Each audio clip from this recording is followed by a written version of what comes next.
Good evening all of you. आज की हम सीडीपी की जो टेस्ट सीरीज है उसको स्टार्ट करते हैं। तो देखिए हमारा पहला क्वेश्चन आज का, बुद्धि का वैज्ञानिक मापन सर्वप्रथम किसके द्वारा प्रारंभ किया गया था। तो बुद्धि का वैज्ञानिक मापन जो है वो सबसे पहले अल्फ्रेड बिने के द्वारा प्रारंभ किया गया था।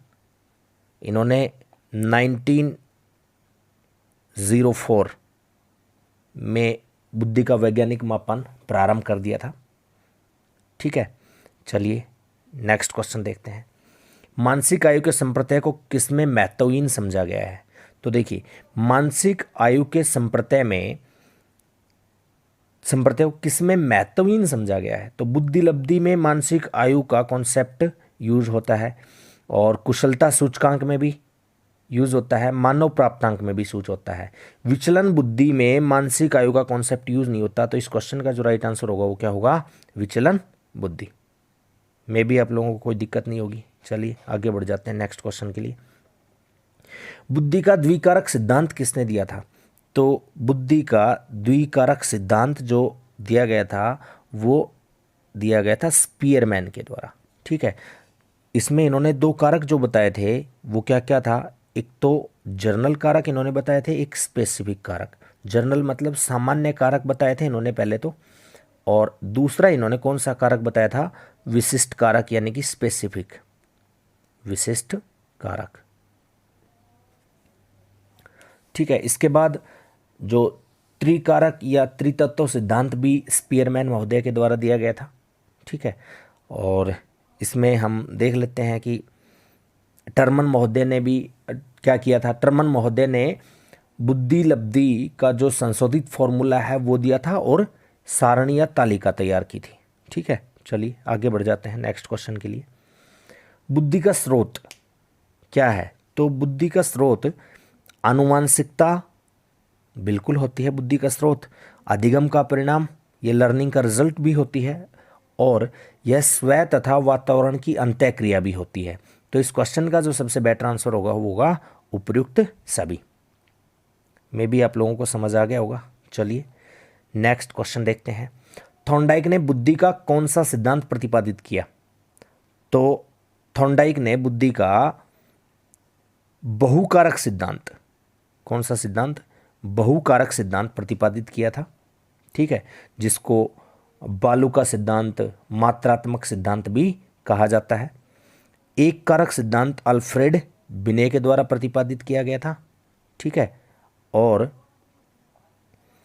त्रिआयामी सिद्धांत जेपी गिलफोर्ड के द्वारा।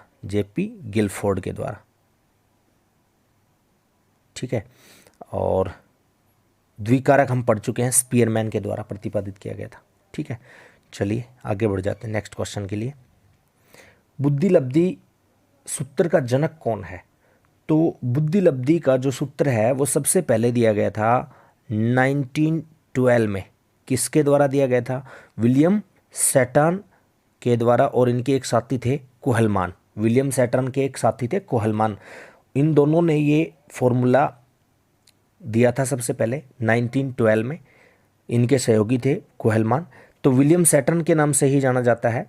जब भी कभी आपसे क्वेश्चन पूछा जाए कि बुद्धि लब्धि सूत्र किसके द्वारा प्रतिपादित किया गया या बुद्धि लब्धि का सूत्र का जनक कौन है, तो वो होंगे विलियम सैटर्न। ये कब दिया था इन्होंने, 1912 में। लेकिन अब आप देख पा रहे होंगे कि जो आईक्यू का इन्होंने फॉर्मूला दिया था, इस आईक्यू के फॉर्मूले में मेंटल एज यानी कि मानसिक आयु और अपॉन में क्रोनोलॉजिकल एज यानी कि वास्तविक आयु, मल्टीप्लाई में 100 का कॉन्सेप्ट इनमें नहीं था, इस फॉर्मूले में नहीं था। मल्टीप्लाई में 100 का कॉन्सेप्ट जो था वो किसके द्वारा दिया गया था, वो दिया गया था बाद में टर्मन महोदय के द्वारा। किसके द्वारा दिया गया था, टर्मन महोदय के द्वारा। चलिए आगे बढ़ते हैं नेक्स्ट क्वेश्चन देखते हैं।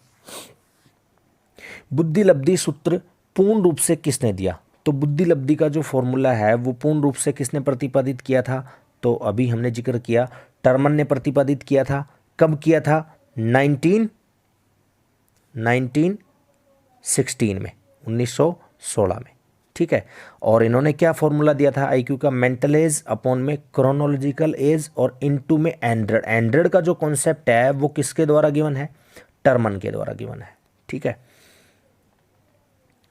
इसी बुद्धिलब्धि के फॉर्मूले के आधार पर इन्होंने 1916 में ही एक बुद्धिलब्धि तालिका या सारणी भी तैयार की थी। ठीक है, जिसके बारे में हम आगे देखेंगे। चलिए आगे बढ़ जाते हैं नेक्स्ट क्वेश्चन के लिए। देखिए बड़ा ही सिंपल क्वेश्चन है, गिलफोर्ड ने बुद्धि का कौन सा आयाम नहीं बताया? तो देखिए गिलफोर्ड महोदय ने बुद्धि का आयाम बताया कौन सा? संक्रिया, है ना। बुद्धिलब्धि का कौन सा आयाम इन्होंने बताया? संक्रिया। संक्रिया इन्होंने बता रखा है। तो संक्रिया यहाँ पर कौन से उसमें है? देखिए संक्रिया का मतलब होता है ऑपरेशन या क्रिया। तो ये आपका यहाँ पर गिवन है, देखिए इसमें। ठीक है, मे बी आप लोग देख पा रहे होंगे, हाँ ये वाला। ठीक है, और दूसरा इन्होंने क्या बताया? दूसरा इन्होंने बताया विषय वस्तु। विषय वस्तु भी इन्होंने आयाम बताया हुआ है। तो विषय वस्तु का मतलब क्या हो गया यहाँ पर? कंटेंट। कंटेंट भी आप देख पा रहे होंगे, ये कंटेंट है, कंटेंट। ठीक है, और इसके बाद इन्होंने तीसरा जो बताया वो बताया कौन सा? प्रोडक्ट या उत्पाद। तो प्रोडक्ट भी आपका यहाँ पर गिवन है, देखिएगा। ठीक है, तो ये इन्होंने तीनों प्रकार के आयाम बताए, लेकिन इन्होंने क्या नहीं बताया? तो वो नहीं बताया था इन्होंने मूल्यांकन, इवोल्यूशन के बारे में इन्होंने नहीं बताया। तो इस क्वेश्चन का जो राइट आंसर होगा वो क्या होगा? मूल्यांकन। चलिए नेक्स्ट क्वेश्चन देखते हैं। नेक्स्ट क्वेश्चन है, एक बालिका की मानसिक आयु 10 वर्ष है और वास्तविक आयु 8 वर्ष है, तो बालिका की बुद्धिलब्धि कितनी होगी? देखिए बुद्धिलब्धि यानी कि IQ, intelligence quotient find out करने के लिए फॉर्मूला हमने अभी देखा था, क्या था? Mental as. तो मेंटल एज क्या है यहाँ पर? 10 वर्ष अपॉन में वास्तविक एज, क्रोनोलॉजिकल एज या रियल एज कितनी है? 8 वर्ष। इनटू में हमें क्या करना है? 100। इसको हम सोल्व करेंगे तो आ जाएगी हमारे पास इसकी बुद्धिलब्धि। तो देखिए ये कट जाएगा, इसको हम देखेंगे 4 से। तो 4 दूनी 8 और 25 चौका 100। ठीक है, ये 2 से कट जाएगा 5 पर। तो 25 को 5 से मल्टीप्लाई करेंगे, यानी कि IQ हमारे पास आ जाएगी 125, 125, जो कि हमारा ऑप्शन नंबर 4 है। तो इस क्वेश्चन का राइट आंसर जो होगा वो क्या होगा? Option number 4, 125। चलिए नेक्स्ट क्वेश्चन देखते हैं। नेक्स्ट क्वेश्चन है, एक बालक की मानसिक आयु 6 वर्ष से बढ़कर 8 वर्ष हो जाती है। कितने वर्ष हो जाती है? 8 वर्ष हो जाती है। ठीक है, और उसकी वास्तविक आयु 10 वर्ष है। तो 8 वर्ष उसकी मेंटल एज है और 10 वर्ष उसकी रियल एज है। इनटू में हम करेंगे इसमें भी क्या? 100। और इसको जब हम सोल्व करेंगे तो हमारे पास जो इसका IQ आएगा वो कितना आएगा? 80। ठीक है, इस बालक का IQ कितना आया? 80, 80। 80 अगर इस बालक का IQ लेवल है तो ये जो बच्चा है वो किस कैटेगरी का होगा? तो ये बच्चा होगा मंद बुद्धि कैटेगरी का। ये बच्चा किस में जाएगा? मंद बुद्धि की श्रेणी में जाएगा। तो इस क्वेश्चन का राइट आंसर होगा मंद बुद्धि। चलिए नेक्स्ट देखते हैं। नेक्स्ट क्वेश्चन में क्या दिया हुआ है? बुद्धि परीक्षण की आवश्यकता है। क्यों है बुद्धि परीक्षण की आवश्यकता? तो विषय वस्तु के चयन में बुद्धि परीक्षण जरूरी होता है, कक्षाओं के निर्माण की दृष्टि से भी जरूरी होता है, पाठ्यक्रम के चयन में भी इसका रोल होता है। तो इसका जो बेटर आंसर होगा वो सभी दृष्टिकोण से इसकी आवश्यकता होती है। तो आंसर आएगा इसका 4। मे भी आप लोगों को कोई दिक्कत नहीं होगी इस क्वेश्चन में। चलिए आगे बढ़ जाते हैं नेक्स्ट क्वेश्चन के लिए। अशाब्दिक बुद्धि परीक्षण है। ठीक है, तो देखिए अगर हम यहाँ पर देखते हैं आर्मी अल्फा परीक्षण, आर्मी बीटा परीक्षण। तो आर्मी अल्फा को आप यूँ ध्यान रखेंगे कि A से अल्फा और B से बीटा। ठीक है, अल्फा यानी कि A ग्रेड के अधिकारियों का ये टेस्ट याद रखने के लिए बता रहा हूँ। तो ये अधिकारियों के लिए होता था ये टेस्ट। अब अधिकारी जो होते थे वो तो पढ़े लिखे लोग ही होते थे ना। अधिकारी जो होते थे वो क्या होते थे? पढ़े लिखे लोग। ठीक है, और ये जो B ग्रेड के लोग होते थे ये क्या थे? सिपाही, है ना, जो जर्नल ड्यूटी से संबंधित थे। तो जो A ग्रेड के अधिकारी थे उनका जो टेस्ट होता था वो किस प्रकार का होता था? ये एक वर्बल टेस्ट था। जो पहला टेस्ट है आर्मी अल्फा, ये क्या था, वर्बल टेस्ट यानी कि शाब्दिक परीक्षण था। और जो ये सिपाही के लिए टेस्ट होता था, प्रथम विश्व युद्ध के समय होते थे ये टेस्ट, तो उस टाइम पर ये टेस्ट होता था, ये अनपढ़ लोगों का होता था, तो ये नॉन वर्बल होता था। ठीक है, नॉन वर्बल। तो हमसे क्वेश्चन यही तो पूछा है, अशाब्दिक सामूहिक परीक्षण कौन सा है, तो अशाब्दिक सामूहिक परीक्षण इसमें कौन सा हो जाएगा, आर्मी बीटा परीक्षण। इस क्वेश्चन का जो राइट आंसर होगा वो क्या होगा, आर्मी बीटा परीक्षण। मे भी आप लोगों को समझ आ गया होगा। चलिए आगे बढ़ जाते हैं नेक्स्ट क्वेश्चन के लिए। नेक्स्ट क्वेश्चन है, जलोटा ने परीक्षण दिया, तो जलोटा ने रुचि परीक्षण दिया नहीं, सामूहिक बुद्धि परीक्षण हाँ। जलोटा ने सामूहिक बुद्धि परीक्षण दिया, जिसको जलोटा परीक्षण के नाम से भी जाना जाता है, ये इन्होंने दिया था 1927 में। 1927 में जलोटा ने कब दिया था ये सामूहिक बुद्धि परीक्षण, 1927 में दिया था। चलिए नेक्स्ट क्वेश्चन देखते हैं। बुद्धि समावेश करती है, किस चीज का समावेश करती है बुद्धि, तो देखिए ऑप्शन के अकॉर्डिंग हमें देखना होगा। पहला ऑप्शन है अपसारी चिंतन, दूसरा ऑप्शन अभिसारी चिंतन, तीसरा ऑप्शन है समालोचित चिंतन का, और फोर्थ ऑप्शन है विचारशील चिंतन का। विचार आइडिया का कॉन्सेप्ट अगर कहीं पर भी आता है तो वो सबसे पहले बुद्धि में आता है, तो इस क्वेश्चन का सबसे बेटर जो आंसर है वो क्या होगा, विचारशील चिंतन का। बुद्धि किसका समावेश करती है, विचारशील चिंतन का समावेश करती है। मे बी आप लोगों को इसमें कोई दिक्कत नहीं होगी। चलिए नेक्स्ट क्वेश्चन देखते हैं। थर्स्टन ने कितनी प्राथमिक मानसिक क्षमताएं या योग्यताएं बताई हैं, तो थर्स्टन ने कुल 7 प्रकार की, 7 टाइप की क्या बताई है, मानसिक योग्यताएं बताई हैं। तो इस क्वेश्चन का राइट आंसर होगा 7। अब हम एक बार ये और देख लेते हैं कि थर्स्टन ने ये कौन सी योग्यताएं बताई हैं। तो देखिए सबसे पहली जो थर्स्टन की योग्यता है वो क्या है, थर्स्टन ने योग्यता सबसे पहले किसकी बताई,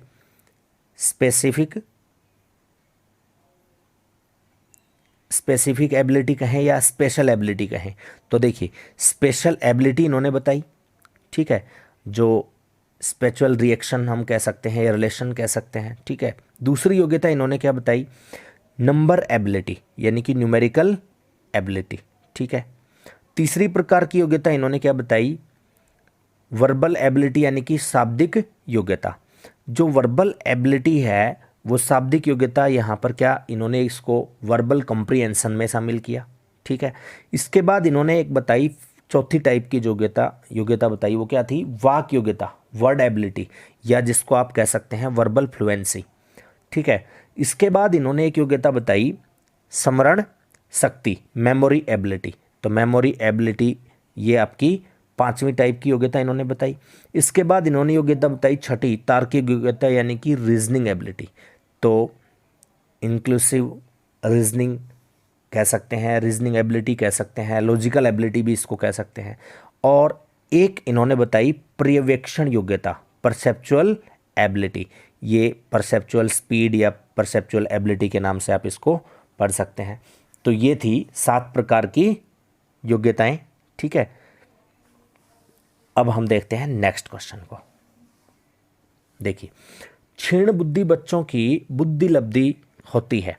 क्षीण बुद्धि जो बच्चे होते हैं उनकी बुद्धि लब्धि कितनी होती है, तो क्षीण बुद्धि जो बच्चे होते हैं ना उनकी बुद्धि लब्धि होती है, वो होती है 70 से 80 के मध्य। कितनी होती है वो, 70 से 80 के मध्य होती है। तो इसका जो राइट आंसर होगा वो होगा ऑप्शन नंबर ए। चलिए तो इसका हम बुद्धि की भी एक टेबल हम देख लेंगे। ठीक है, पहले एक बार ये क्वेश्चन और देख लीजिए। एक बच्चे की बुद्धि लब्धि 90 से 100 के मध्य है, तो वह किस कैटेगरी में होगा। तो बच्चे की बुद्धि लब्धि अगर 100 के आसपास है, 90 से 100 के बीच में है, तो वो एवरेज माइंड का बच्चा होगा। तो इसका आंसर होगा वो होगा सामान्य बुद्धि। इसका आंसर क्या होगा, सामान्य बुद्धि। ठीक है, प्रखर बुद्धि का जो बच्चा होगा वो उसकी आईक्यू क्या होगी, 120 से 139 तक होगी। उत्कृष्ट बुद्धि का बच्चा होगा तो इसकी 110 से 119 होगी। प्रतिभाशाली जो बच्चा होता है उसकी 140 या उससे ऊपर होती है। चलिए हम इसको एक टेबल के माध्यम से देख लेते हैं। हाँ, एक बार ये भी देख लीजिए पहले। टर्मन के अनुसार प्रतिभाशाली का आईक्यू कितना होता है, अभी हमने डिस्कशन किया प्रतिभाशाली बच्चे का जो आईक्यू लेवल होता है वो होता है 140 से ऊपर या 140 या इससे ऊपर। ठीक है, तो मे बी इसमें भी आपको कोई दिक्कत नहीं होगी। चलिए देख लेते हैं एक बार जो आईक्यू टेबल है। 140 से अधिक अगर किसी बच्चे का आईक्यू लेवल है तो वो किस कैटेगरी में जाएगा? 140 से अधिक अगर किसी बच्चे का आईक्यू लेवल है तो वो किस कैटेगरी में जाएगा?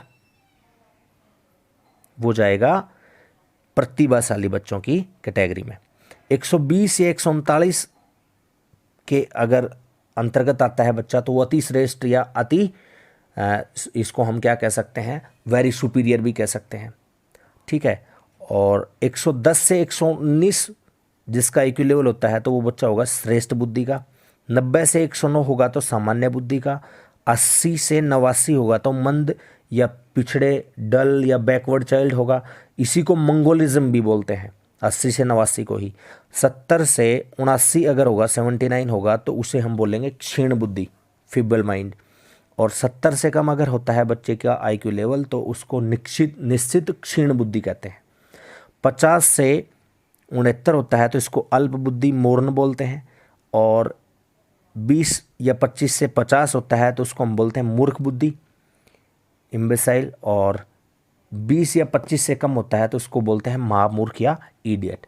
अगर बात करी जाए परसेंटेज में तो जो प्रतिभाशाली बच्चे होते हैं ना उनका केवल 2% ही पाया जाता है ओवरऑल वर्ल्ड में। अगर पॉपुलेशन की बात करें 7% जो होते हैं वो कौन से कैटेगरी के लोग होते हैं? वेरी सुपीरियर या अति श्रेष्ठ होते हैं।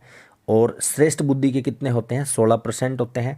सबसे ज़्यादा जो लोग होते हैं ना जनसंख्या में वो 50% एवरेज बुद्धि में, सामान्य बुद्धि में होते हैं। मोस्टली हम लोग भी किस में आते हैं? सामान्य बुद्धि में आते हैं। ठीक है, मंद या पिछड़े या मंगोलिज्म जो होते हैं वो 16% के अप्रोक्स होते हैं। क्षीण बुद्धि होते हैं 7%। और 70 से कम जो सारी कैटेगरी हैं वो टोटल होते हैं 2%। ठीक है, तो इस आईक्यू टेबल के माध्यम से हमें थोड़ा और अच्छे से क्लियर हो गया होगा। इसको रिवाइज कर लेना एक बार। बुद्धि के कुछ महत्वपूर्ण सिद्धांत और हैं, एक बार हम इनको थोड़ा सा देख लेते हैं। तो बुद्धि का जो एक कारक सिद्धांत है वो किसके द्वारा प्रतिपादित किया गया था? अल्फ्रेड बिने के द्वारा प्रतिपादित किया गया था। इस एक कारक सिद्धांत में ही बाद में संशोधन किया था टर्मन और सैटर्न महोदय ने। लेकिन जब भी हमसे एक कारक सिद्धांत के बारे में पूछा जाएगा, ध्यान रखें इसका आंसर हमेशा ही हमारा क्या रहेगा? बिने। ठीक है, द्विकारक सिद्धांत का प्रतिपादन किसने किया था? तो स्पीयरमैन ने किया था। इन्होंने 2 प्रकार के कारक बताए थे, जनरल फैक्टर और स्पेसिफिक फैक्टर। ठीक है, सामान्य कारक और विशिष्ट कारक। ठीक है, बहुकारक सिद्धांत के प्रतिपादक कौन है? थॉर्नडाइक। और इसमें सामाजिक अमूर्त मूर्त बुद्धि इन्होंने इस पर बल दिया था। ठीक है ना। और समूहकारक सिद्धांत किसके द्वारा? थर्स्टन के द्वारा प्रतिपादित किया गया था। इसमें इन्होंने 7 प्रकार की योग्यताओं को बताया था जो हमने अभी डिस्कशन किया था। पदानुक्रमिक सिद्धांत थोड़ा ध्यान रखना, फिलिप बर्नन ने दिया था। ठीक है, और ये फिलिप जो बर्नन है वो स्पीयरमैन के समर्थक भी रहे हैं। ठीक है, बुद्धि संरचना सिद्धांत जेपी गिलफोर्ड के द्वारा प्रतिपादित किया गया था। इसमें संज्ञान, अभिसारी, अपसारी, स्मृति, मूल्यांकन पर इन्होंने बल दिया था। तरल और ठोस बुद्धि सिद्धांत किसके द्वारा प्रतिपादित किया गया था? आरबी कैटल के द्वारा प्रतिपादित किया गया था। तो मे भी आपको इसमें भी कोई दिक्कत नहीं होगी, थोड़ा सा आप रिवाइज कर लेंगे। ठीक है, अब देखो थोड़ा सा हम इनको याद कर लेते हैं कि याद कैसे करेंगे, ट्रिक के माध्यम से। बहुकारक सिद्धांत जो है वो किसके द्वारा प्रतिपादित किया गया था? थॉर्नडाइक के द्वारा, है ना। इसको हम यूँ याद रख सकते हैं, बहु क्या तुम्हें डाई करना आता है? डाई से हमें थॉर्नडाइक याद रह जाएगा। ठीक है, और बहु से बहुकारक। ठीक है ना। इसके बाद एक कारक सिद्धांत, तो एक कारक सिद्धांत अल्फ्रेड बिने के द्वारा प्रतिपादित किया गया था। ठीक है, इसको आप कैसे रखेंगे याद? एक कारक, एक कार याद रख लेंगे, इसमें एक ही फ्रेंड, एक कारक सिद्धांत एक ही फ्रेंड, फ्रेंड का मतलब अल्फ्रेड से आप ध्यान रख लेंगे, फ्रेड। ठीक है, एक कारक सिद्धांत किसके द्वारा प्रतिपादित किया गया था? अल्फ्रेड बिने के द्वारा। त्रिआयामी सिद्धांत किसके द्वारा? त्रिआयामी सिद्धांत प्रतिपादित किया गया था जेपी गिलफोर्ड के द्वारा। तो इसमें आप यूँ याद रखेंगे, त्रि मतलब 3 लोग फोर्ड गाड़ी में बैठ जाएंगे। फोर्ड का मतलब गिलफोर्ड आप ध्यान रखेंगे। ठीक है, और द्विकारक और त्रिकारक सिद्धांत किसके द्वारा प्रतिपादित किया गया था? स्पीयरमैन महोदय के द्वारा प्रतिपादित किया गया था। ठीक है, स्पीयरमैन पियर, पियर से हमें ध्यान आता है एक वर्ड बियर, तो हम इसको भी याद रख लेंगे। मैंने 2-3 बियर रख ली, 2-3 मतलब द्विकारक और त्रिकारक, है ना। किसके द्वारा? बियर के द्वारा, है ना, स्पीयरमैन के द्वारा। और विकासात्मक जो सिद्धांत है वो किसके द्वारा दिया गया था? जीन पियाजे के द्वारा। तो इसको आप इसको आप यूँ याद रख लेंगे, जैसे बियर हमने अभी याद किया था, तो बियर पीने से शरीर का विकास होता है, ऐसा मतलब थोड़ा याद करने के लिए, है ना। विकास वगैरह कुछ नहीं होता इससे, उल्टा कुछ ना कुछ खराबी होगी। ठीक है। और समूह कारक सिद्धांत किसके द्वारा प्रतिपादित किया गया था? थर्स्टन महोदय के द्वारा प्रतिपादित किया गया था समूह कारक। तो इसमें आप याद रखने के लिए कैसे वो करेंगे? बहु समूह में बैठने से फ्रस्ट्रेट मतलब थ्रस्टन मिलता जुलता वर्ड है फ्रस्ट्रेट। ठीक है, बहु समूह में बैठने से फ्रस्ट्रेट होती है, इस तरीके से आप इसको याद रख सकते हैं। तो समूह कारक का प्रतिपादक कौन है? थर्स्टन है। ठीक है, मे भी आप लोगों को समझ आया होगा, थोड़ा सा रिवाइज करेंगे तो आपको याद हो जाएंगे।